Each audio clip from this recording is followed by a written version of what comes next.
Hello friends, कैसे हैं। My name is Sarvesh Singh. Welcome to you class. तो आज का टॉपिक क्या है? इकोसिस्टम, पारिस्थितिक तंत्र या पारितंत्र। ये टॉपिक हाई स्कूल से स्टार्ट हो जाता है, इंटरमीडिएट में भी आता है और बीएससी में भी आता है। नीट के एग्ज़ाम के लिए भी इम्पॉर्टेंट टॉपिक है। मैं विशेष रूप से जो इंटरमीडिएट के स्टूडेंट्स हैं, नीट की जो तैयारी करते हैं, उन स्टूडेंट्स के लिए इम्पॉर्टेंट टॉपिक है। तो इसे ध्यान से देखिए और समझिए। जो स्टूडेंट्स हमारा चैनल देखते हैं तो सबसे पहले वो सब्सक्राइब कर लें, लाइक कर लें, बेल आइकन का भी बटन दबा दें, जिससे आपके पास हमारी वीडियो का नोटिफिकेशन पहुंचता रहे। तो आइए सीधे सीधे बात करते हैं अब इस टॉपिक की। ये टॉपिक क्या है? इकोसिस्टम है, पारितंत्र है। तो इकोसिस्टम की अगर बात करते हैं तो सबसे पहले इकोसिस्टम के विषय में किसने दर्शाया था, किसने बताया था? कौन था वो साइंटिस्ट? क्या दर्शाया था इसके विषय में? एक साइंटिस्ट थे, कार्ल मोबियस। उन्होंने क्या बताया था इसके विषय में?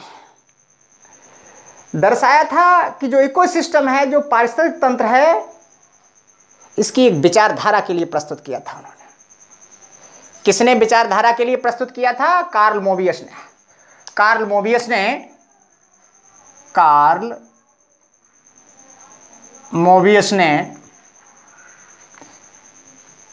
1877 में एक अपनी विचारधारा के लिए प्रस्तुत किया था। इसके बाद में कौन साइंटिस्ट आ गए? इसके बाद में इकोसिस्टम जो नाम किसने दिया था? एजी टेंसले। एजी टेंसले ने 1935 में इकोसिस्टम नाम दिया, पारितंत्र नाम दिया। क्या दर्शाया था इसके विषय में इन्होंने? क्या बताया था इसके विषय में इन्होंने? ये बताया था ऐसा क्षेत्र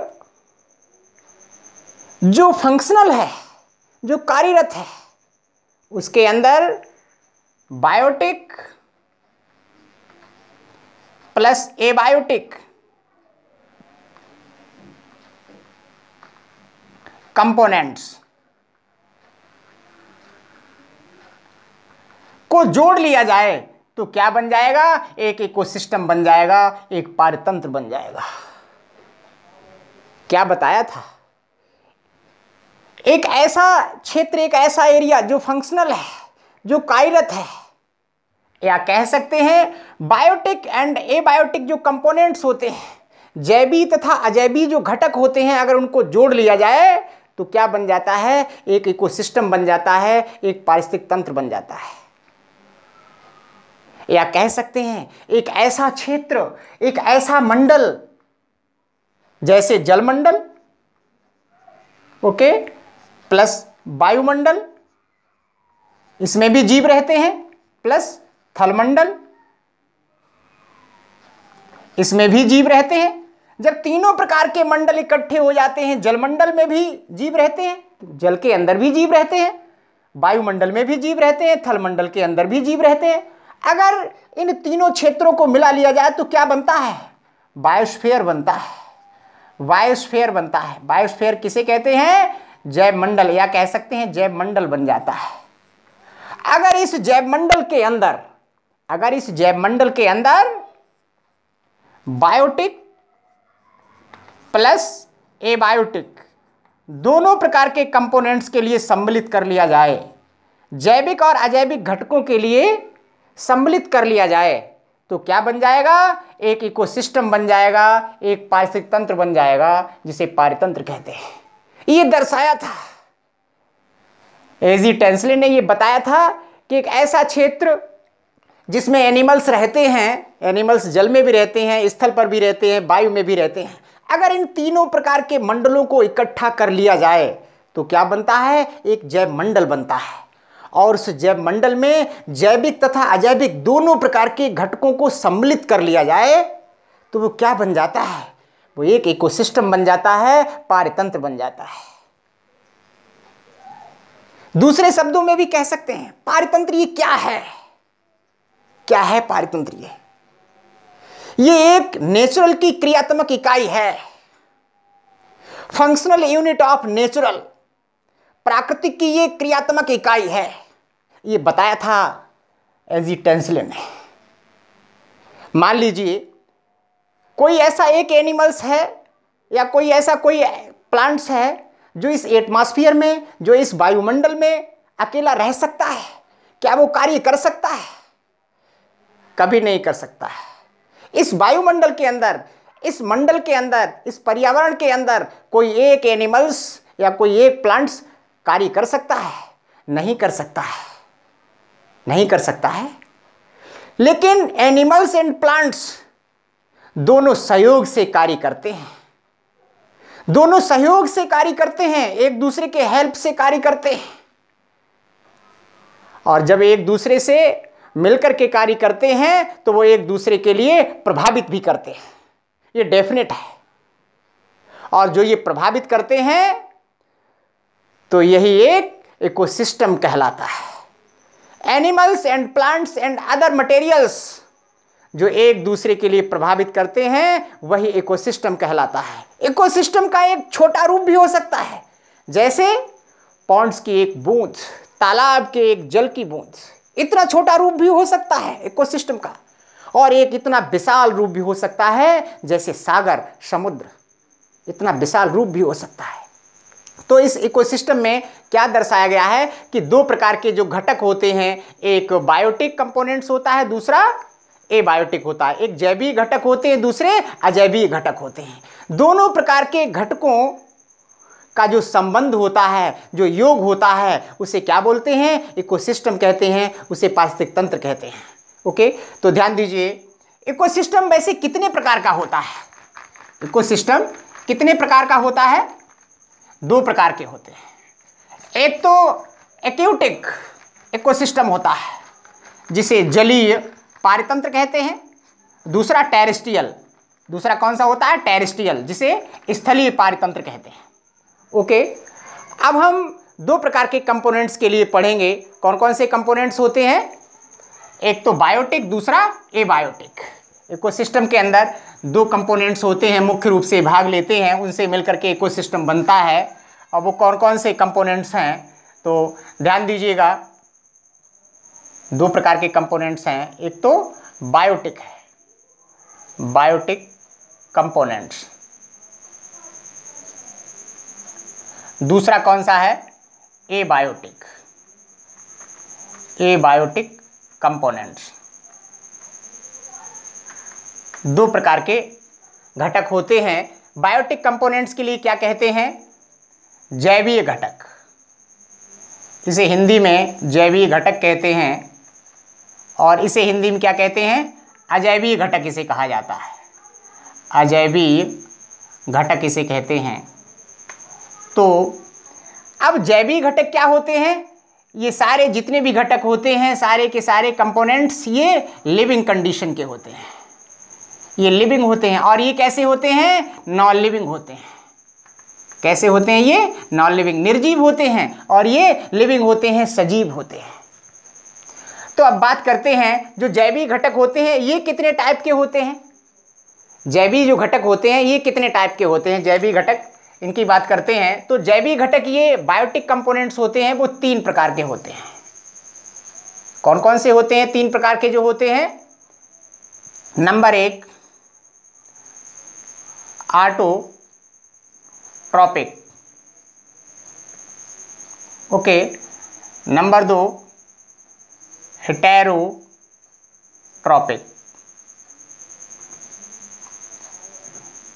तीसरे कौन से होते हैं? Decomposers, decomposers. इसको हिंदी में क्या कहते हैं? ऑटोट्रॉपिक के लिए सपोसी, क्या बोलते हैं इसे? सपोसी कहते हैं, ओके। इसे क्या बोलते हैं? परपोषी इसे कहते हैं। इसे क्या कहते हैं? अपघटक कहते हैं इसे, ओके, राइट। तो सपोसी क्या होते हैं?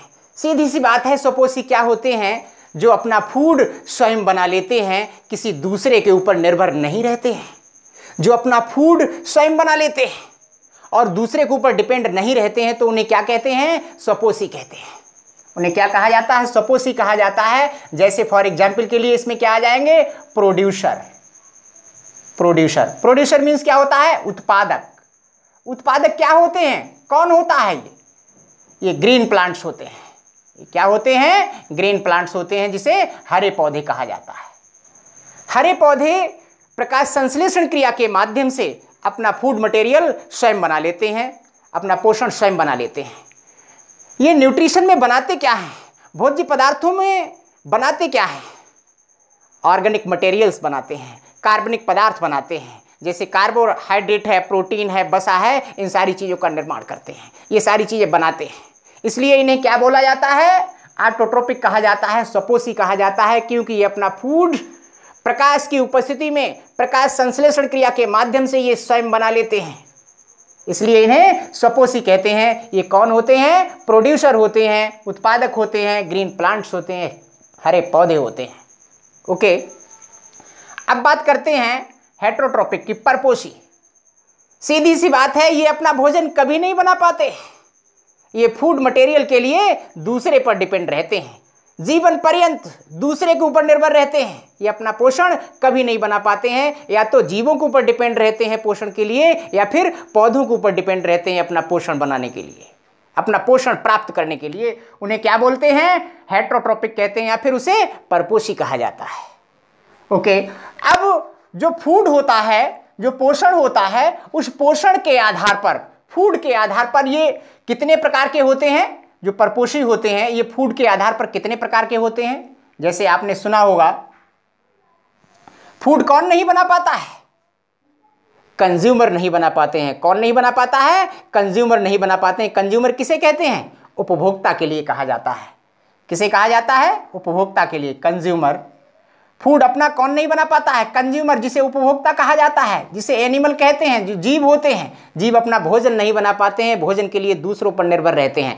अब फूड के आधार पर इस वातावरण के अंदर, इस नेचुरल के अंदर फूड भी एनिमल्स कई प्रकार से प्राप्त करते हैं। कुछ ऐसे होते हैं जो केवल अपना फूड प्लांट से लेते हैं, कुछ ऐसे होते हैं जो केवल अपना फूड कहाँ से लेते हैं? एनिमल से प्राप्त करते हैं, और कुछ ऐसे भी एनिमल्स होते हैं जो अपना फूड प्लांट से भी ले लेते हैं और एनिमल से भी ले लेते हैं, दोनों तरीके से अपना फूड ले लेते हैं। तो इसके आधार पर ये जो कंज्यूमर होते हैं वो कितने प्रकार के होते हैं? 3 प्रकार के होते हैं। प्राइमरी कंज्यूमर, सेकेंडरी कंज्यूमर और टर्सरी कंज्यूमर। जो प्राइमरी कंज्यूमर होते हैं, देखिए, फर्स्ट कंज्यूमर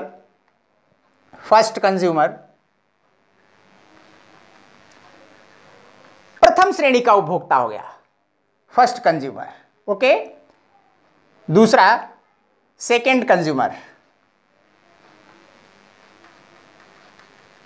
द्वितीय श्रेणी का उपभोक्ता हो गया ये। Okay, tertiary consumer, third consumer, ये तृतीय श्रेणी का उपभोक्ता हो गया।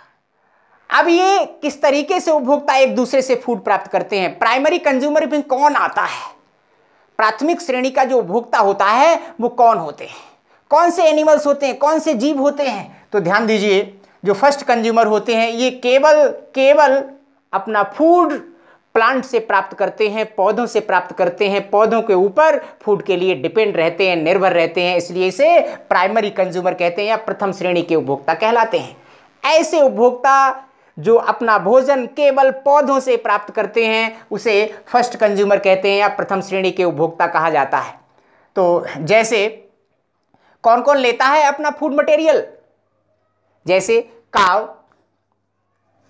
गोट, रैट, काव, गोट, रैट, बफेलो, कैमल, हॉर्स, ये तमाम प्रकार के, रैबिट, ये तमाम प्रकार के ऐसे एनिमल्स होते हैं जो केवल वनस्पतियों से ही अपना फूड लेते हैं, इसीलिए इन्हें क्या बोला जाता है?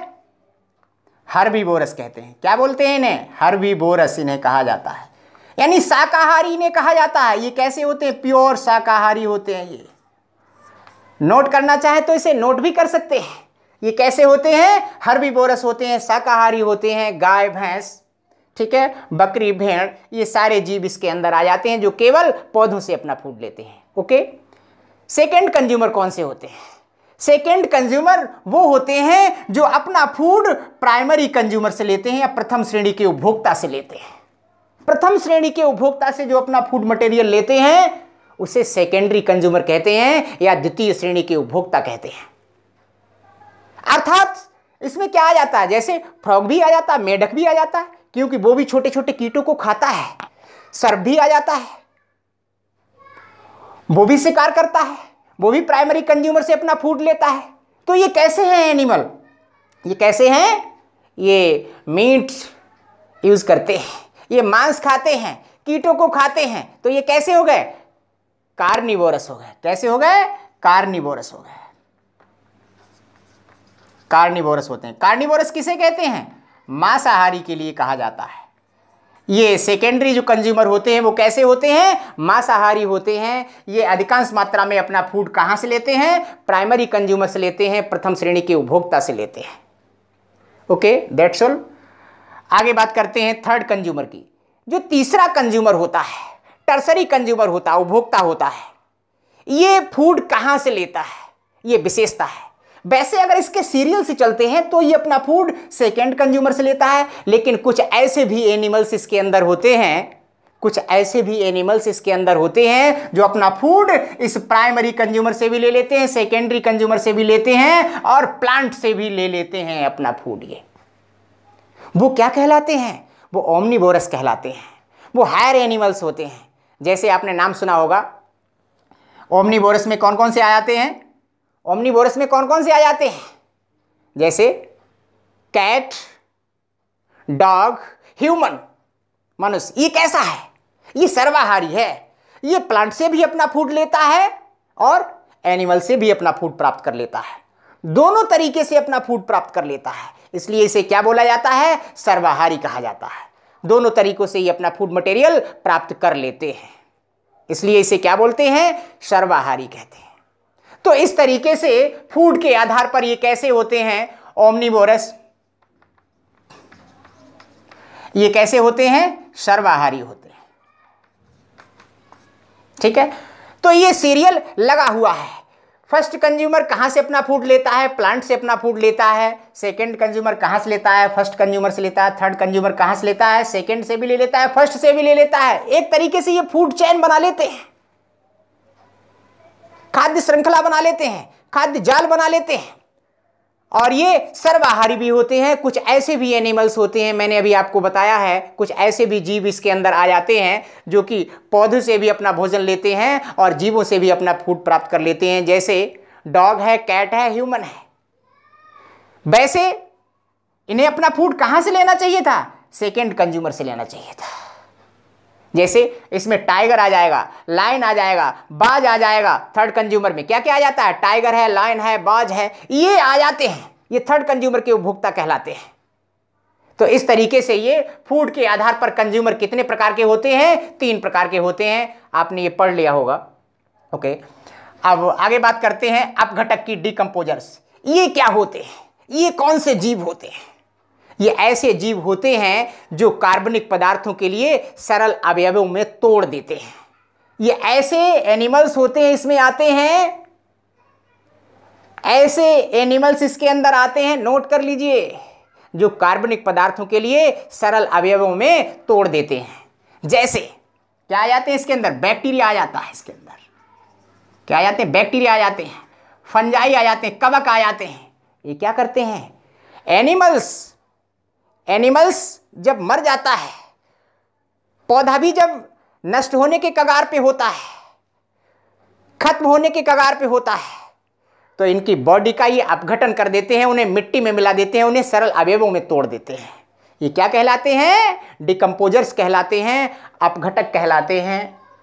कौन कौन से अपघटक होते हैं, बैक्टीरिया है, फंजाई है।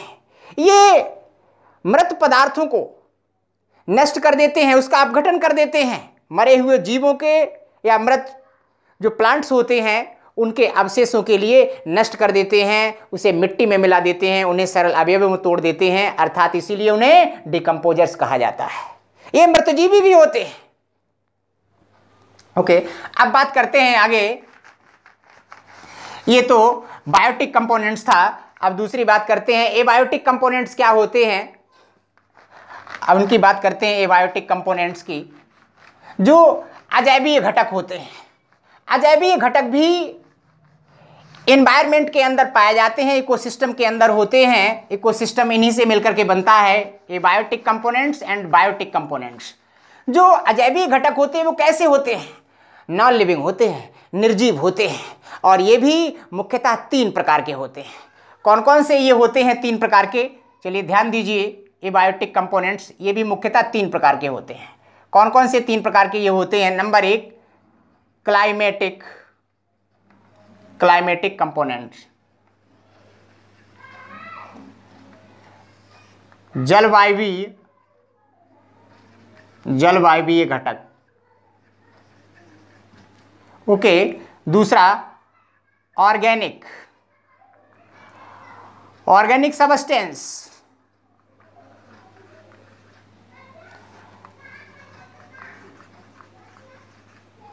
कार्बनिक पदार्थ इसके अंदर आ जाते हैं। तीसरा कौन सा होता है?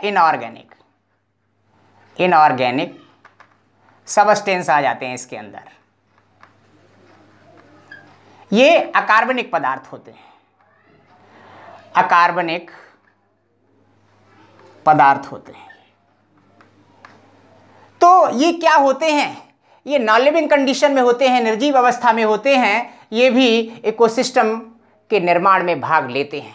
अब वो ये कैसे होते हैं? तो ध्यान दीजिए, जो क्लाइमेटिक कंपाउंड्स होते हैं, कंपोनेंट्स होते हैं, क्लाइमेटिक जो कंपोनेंट्स होते हैं, जलवायु घटक होते हैं। तो जलवायु में क्या क्या मिलता है देखने के लिए हम लोगों के लिए? नंबर 1 टेम्परेचर, तापमान। दूसरा लाइट, प्रकाश। तीसरा विंड। चौथा ह्यूमिडिटी। पांचवा रेनफॉल, वर्षा। यानी टेम्परेचर, लाइट, वायु, ह्यूमिडिटी आर्द्रता, रेनफॉल, वर्षा, ये सब वायुमंडल के अंदर पाए जाते हैं। ये जलवायु घटक कहलाते हैं। ये भी एनिमल्स एंड प्लांट्स के लिए प्रभावित करते हैं।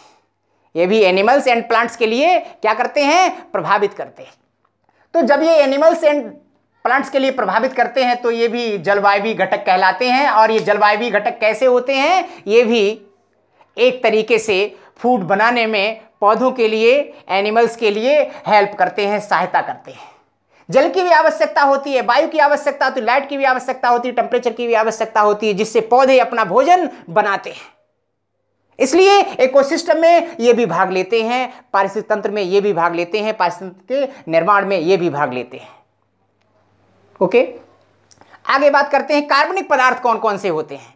जैसे कार्बनिक पदार्थ कौन कौन से इसके अंदर पाए जाते हैं। अब बात करते हैं कार्बनिक पदार्थ कौन कौन से इसके अंदर होते हैं। तो ध्यान दीजिए, कार्बनिक पदार्थ कौन कौन से इसके अंदर होते हैं। Number 1 carbohydrate. दूसरा प्रोटीन। तीसरा फैट, वसा। ये क्या होते हैं? ये कार्बनिक पदार्थ होते हैं। और ये कार्बनिक पदार्थ ये भी एटमॉस्फेयर का निर्माण करने में, इकोसिस्टम के निर्माण करने में भाग लेते हैं। ये भी एनिमल्स एंड प्लांट्स के लिए प्रभावित करते हैं, उनके अंदर पाए जाते हैं, कार्बनिक पदार्थों के रूप में होते हैं, उनकी सारी संरचना बनती है, ये वातावरण से मिलते हैं। इसलिए ये भी ऑर्गेनिक सबस्टेंस कहलाते हैं। ये भी कहाँ मिलते हैं? अजैवीय घटक के अंतर्गत आते हैं। ये कहाँ मिलते हैं? इकोसिस्टम के निर्माण में ये भी भाग लेते हैं। नेक्स्ट अकार्बनिक पदार्थ। ये कौन से पदार्थ होते हैं? अकार्बनिक जो पदार्थ होते हैं ये कौन से पदार्थ होते हैं? ये पदार्थ, इसमें विभिन्न प्रकार की गैसेज आ जाती हैं। इसमें वाटर भी आ जाता है, इसमें CO2 भी आ जाता है, इसमें कार्बन भी आ जाती है, नाइट्रोजन भी आ जाती है, ऑक्सीजन भी आ जाती है, सल्फर भी आ, इसमें विभिन्न प्रकार के एलिमेंट्स भी आ जाते हैं। जैसे लवण भी आ जाते हैं, जैसे सल्फर है, मैग्नीशियम है, पोटेशियम है। ये विभिन्न प्रकार के इसके अंदर ये तत्व भी आ जाते हैं जो अकार्बनिक पदार्थों के रूप में पाए जाते हैं। ये भी एक इकोसिस्टम के निर्माण में भाग लेते हैं। ये भी एनिमल्स एंड प्लांट्स के लिए प्रभावित करते हैं। इनसे भी इकोसिस्टम का निर्माण होता है। तो इस तरीके से जो अजैविक घटक होते हैं, एबायोटिक कंपोनेंट्स होते हैं, वो भी 3 प्रकार के होते हैं। क्लाइमेटिक कंपोनेंट्स होते हैं, ऑर्गेनिक सबस्टेंस, इनऑर्गेनिक सबस्टेंस। जलवायु घटक होते हैं, जलवायु के अंदर मिलते हैं। और ये जो ऑर्गेनिक सबस्टेंस होते हैं, कार्बोहाइड्रेट, प्रोटीन है, वसा है, ये भी एनिमल्स के अंदर मिलते हैं, ये एनिमल्स के लिए प्रभावित करते हैं।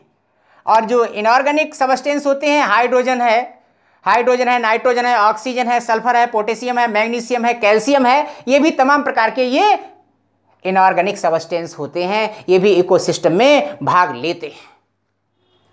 अगर क्रियात्मक दृष्टि से देखा जाए, अगर इसे क्रियात्मक दृष्टि से देखा जाए तो क्या है, तो ये एबायोटिक कंपोनेंट्स है, वो केवल इसके 2 भाग होते हैं। अगर इसे क्रियात्मक दृष्टि से देखा जाए, क्रियात्मक दृष्टि से अगर देखते हैं तो ये अजैविक जो घटक होते हैं उसके केवल 2 पार्ट्स होते हैं, केवल इसके 2 भाग होते हैं। कौन कौन से इसके 2 भाग होते हैं जो अजैविक घटक होते हैं? नंबर 1 मटेरियल, दूसरा एनर्जी। क्रियात्मक दृष्टि से जो एबायोटिक कंपोनेंट्स होते हैं वो केवल 2 प्रकार के होते हैं। मटेरियल में क्या आ जाता है? कार्बन डाइऑक्साइड है, वायु है, ये वाटर है, ये क्या है? ये मटेरियल होते हैं। और एनर्जी में कौन कौन से आ जाते हैं? एनर्जी में सौर ऊर्जा है, गतिज ऊर्जा है, ये क्या है? सौर ऊर्जा है, गतिज ऊर्जा है, ये सनलाइट है, ये क्या है? ये एनर्जी है। तो इस तरीके से अगर क्रियात्मक दृष्टि से देखा जाता है तो ये जो अजैविक घटक होते हैं वो केवल उसके 2 ही पोर्शन होते हैं, 2 ही भाग इसके होते हैं। ओके, चलिए अब हम बात करते हैं जो अजैविक घटक हैं, इनका जैविक घटकों के साथ रिलेशन क्या है इस एटमॉस्फेयर के अंदर, किस तरीके से इनका संबंध है, किस तरीके से इनका एक दूसरे से रिलेशन बना हुआ है, जिससे इकोसिस्टम का बैलेंस बना हुआ है। तो ध्यान दीजिए तो दिस सन, ये क्या है? सन है, सूर्य है। सन से हमें क्या मिलता है? सनलाइट मिलती है। क्या मिलता है? सनलाइट मिलती है, सूर्य ऊर्जा मिलती है। सूर्य ऊर्जा इस पृथ्वी पर सौर ऊर्जा का सबसे बड़ा सोर्स है। सूर्य के पास इतनी ऊर्जा होती है कि अर्थ पर जितने भी एनिमल्स एंड प्लांट्स होते हैं सभी के लिए ऊर्जा मिलती है, सभी के लिए जीवन मिलता है। तो पृथ्वी पर सबसे बड़ा जो सोर्स है, सबसे बड़ा जो स्रोत है ऊर्जा का, वो क्या है? सनलाइट है। सनलाइट से अपना भोजन कौन बनाता है? कौन बनाता है? प्लांट्स बनाते हैं, पौधे बनाते हैं। ओके, कौन सी क्रिया के माध्यम से बनाते हैं ये अपना भोजन? ये भोजन बनाते हैं फोटोसिंथेसिस क्रिया के माध्यम से। फोटोसिंथेसिस, फोटोसिंथेसिस किसे कहते हैं? प्रकाश संश्लेषण क्रिया के लिए कहते हैं। ये अपना भोजन प्रकाश संश्लेषण क्रिया में स्वयं बनाते हैं पौधे। ओके, अब ये पौधे अपना भोजन प्रकाश संश्लेषण क्रिया में स्वयं बना लेते हैं। इसके बाद में पौधों से ये पौधे क्या कहलाते हैं? ये प्रोड्यूसर कहलाते हैं। क्या कहलाते हैं? प्रोड्यूसर कहलाते हैं, अर्थात ये उत्पादक कहलाते हैं। ओके, अब पौधों से ये अपना भोजन कौन लेता है? कौन लेता है? हर्बीवोरस लेते हैं, जो शाकाहारी जीव होते हैं। कौन लेता है? हर्बीवोरस लेते हैं। हर्बीवोरस अपना फूड लेते हैं। अब हर्बीवोरस से अपना फूड कौन लेता है? पैरासाइट लेते हैं। कौन लेता है? पैरासाइट लेते हैं। अब पैरासाइट से अपना फूड कौन लेता है? स्क्वेंजर्स लेते हैं। स्क्वेंजर्स से अपना फूड कौन लेता है?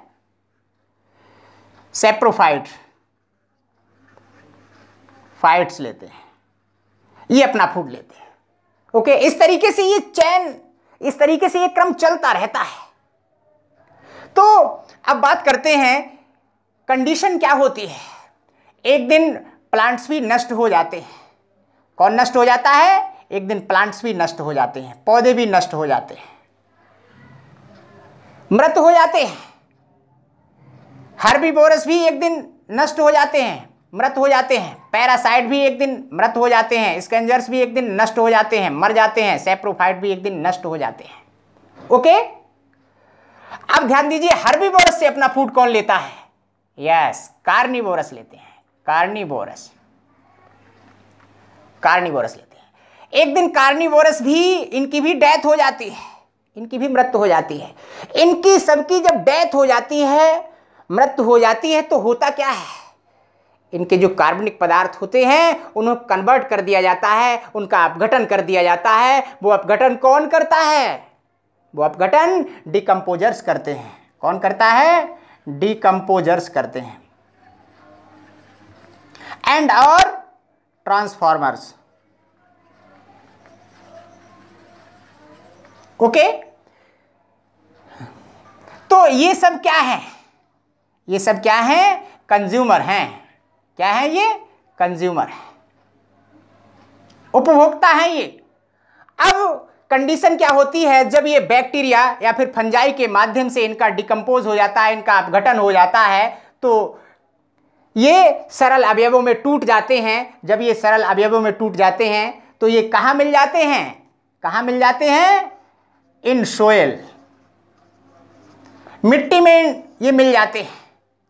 जब ये मिट्टी में मिल जाते हैं तो क्या होता है, इन्हें पौधे जड़ों के माध्यम से एब्जॉर्ब कर लेते हैं, अवशोषित कर लेते हैं। इस तरीके से ये क्रम कंटिन्यू चलता रहता है। इस तरीके से ये बायोटिक एंड एबायोटिक कंपोनेंट्स एक दूसरे से रिलेटेड बने रहते हैं, इनका गहरा संबंध होता है। तो ये क्या है? ये बायोटिक कंपोनेंट्स कहलाते हैं। बायोटिक